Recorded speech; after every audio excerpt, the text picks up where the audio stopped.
Hey guys, Kingpin Light here, and you notice I'm going to be wearing the same thing. I'm doing some back-to-back reactions. They may come out days apart just to give me a buffer to be able to work on some bigger and kind of cooler videos I got planned. So, yeah, in case you're wondering, I'm not wearing the same shirt 6 days in a row. So today we got VannDa, the glow up, and it's from selling coconut shavings to breaking Cambodian music records. Which already, that sounds crazy as hell. He went from, I didn't even know that was a job. He went from selling coconut shavings, and now I don't know how much he's making, but he's got millions of views. He seems to have a ton of fans, so he made it. But let's get right into this.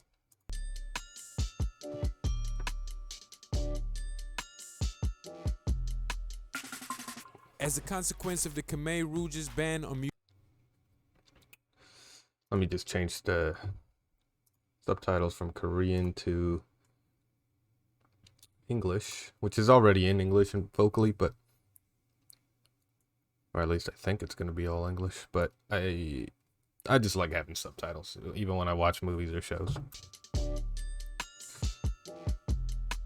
Let's see. As a consequence of the Khmer Rouge's ban on music in Cambodia while in Oh, is that how you say it? Hold on, Khmer. You guys did say in the comments that's how you said it. Okay. I just never heard it said out loud. Khmer. Alright. As a consequence of the Khmer Rouge's ban on music in Cambodia while in power, producing original music, let alone Hold on, bruh. When was this? Between 75 and 79. Damn, they banned music. You guys did say that they unfortunately killed a lot of the like famous and kind of legendary artists from there, from Cambodia, which is horrible. But it just thinking about saying Pol Pot. Oh shit, okay. It's all coming back together. I know a little bit about history, but I guess it's been so long since I actually thought about. Yeah, okay. consequence of the Khmer Rouge's ban on music in Cambodia while in power, producing original music, let alone hip-hop, wasn't a concept many Cambodians took seriously until the mid-2000s. Today, Cambodia's young hip-hop scene is on the rise. Leading the charge is hip-hop superstar VannDa, who rose to prominence with his decisiveness to tell Cambodia. I already knew that from some of that video he had where he showed the background crowd, but damn, he really selling out shows out Hip-hop here. superstar VannDa, who rose to prominence with his decisiveness to tell Cambodian stories both in Khmer and English with raw honesty and a strong work ethic. Dope VannDa fucking Man, known anonymously as VannDa, grew up poor and started working early, selling coconut shavings as a young boy. Hold on, guys. Have you guys been letting me say it wrong the whole time? I thought it was VannDa. I've been saying VannDa, so it's VannDa. Okay. You learn something new every day. He started dabbling with music using a cracked version of Fruity Loops and learning as much We've as he all can been there. about hip-hop and music production through YouTube tutorials at internet cafes, first developing a style that fuses Midwest hip-hop and punk rap. With his parents' blessing and a $100 bill, he left his hometown of Sihanoukville for Phnom. Sihanoukville. I may not have said that perfectly. He left with $100 and just left his hometown. Damn, that sounds hard. Parents' blessing and a $100 bill, he left his hometown of Sihanoukville. He's a hustler for sure. Formally starting his career in 2016, he started gaining decent traction with tracks such as Start and Stop and Cherte. Start and Stop and Cherte. So he started there, is what he's saying. Or is that where... Oh no, he gained traction. So I need to check those out and see where he kind of came from, but... which were leaning more towards soft rock than rap. Despite his moderate success, he was having a hard time finding stable housing and sustaining his career full-time, until a local talent management agency, Baramay Productions, helped him to bring his music to a whole new direction. Oh, well, hold on. That's the girl right there, huh? That you guys were talking about dancing? That's her? Well, you can't. Here. The mouse. Right there. Okay. Who are all these other guys? You guys mentioned somebody named,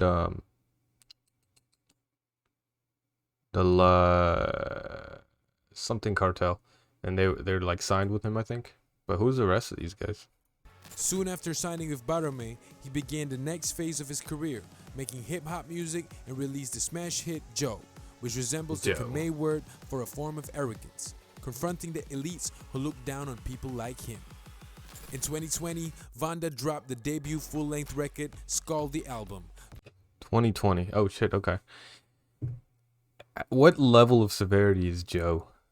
Like if I said that, obviously nobody here probably would know what it means, but like is that like saying, is that like saying shit, or is that like saying fuck or something, or just saying like asshole? Like how bad does it rank?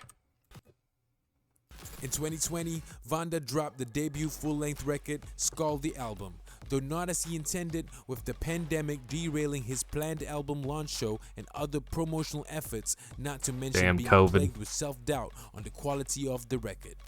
It was difficult because it didn't have the quality that I wanted. I didn't have everything I needed to make it happen, and I was even nervous and shy to really show what I had on the album. I thought the quality of my music wasn't up to international standards. Nah, bro. I mean, it's cool to know that he probably has bigger things planned for school too, but nah, he's off right there, man. This is definitely up to standards. Especially now, there's a lot of good rappers in America, of course. There's a lot of bad ones that also get famous. So he's definitely not in the lower half. What I had on the album. I thought the quality of my music wasn't up to international standards, VannDa said. The album encapsulates the frustrations he had, which at one point made him consider quitting. That's why I put all the flavors of those experiences in there, like love, pain, real life. It's really about my real life story, and I hope it motivates the people out there with depression, VannDa said. That's pretty dope. He also mentioned in the documentary about making the Skull that his ultimate aim is for Khmer music to get international recognition. It's starting to get there, right? Not just me reacting to it, which was again a complete, like it just came from a comment. I was like, let's check it out. But I feel like there's a whole lot of other reaction guys. Now I've stayed away from watching any of the other reaction channels that have covered him because I don't want to click on a song that I haven't heard and then, then I'm lying about reacting. So I think once I finish the Skull album, I'll probably go and check them out and see what their thoughts are. But I think it's getting international recognition, Skull that his ultimate aim is for Khmer music to get international recognition. He wants people to know that Khmer is moving up and they can do hip-hop just as well. In 2021, VannDa made history with Time to Rise, featuring Master Kong Ne, a veteran of the Chape Dang Vang, a traditional Cambodian instrument resembling a long neck lute. How do you say that? The Chape Dang Vang. Chape Dang Bang. A traditional featuring Master Kong Ne, a veteran of the Chape Dang Vang. Chape Dang Bang. A traditional Cambodian instrument resembling a long neck lute. We decided we really wanted to force younger audiences to pay more attention to traditional culture and arts, and that the best way to do that was creatively, by mixing in modern sounds and easing the transition really from smart one way to of the doing it. other for the listeners.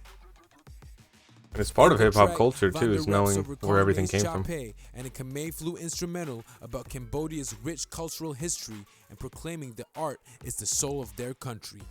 He also describes the resilience and grace of the Cambodian people. Before I was like a rag, but now I'm a silk, he raps. Yeah, I The remember music that. video proved to be a runaway hit with more than 60 million views within 3 months after its release, making it the most watched Cambodian music video of A all month. time. He got 60 More million in a importantly, month. it reached a bigger audience within the region, introducing many not just to VannDa, but Cambodian culture. VannDa's success is testament not just to hip-hop's sacred tenet of authenticity, but also symbolic of the country's young hip-hop scene getting its footing, and as VannDa puts it, rising beyond the sky.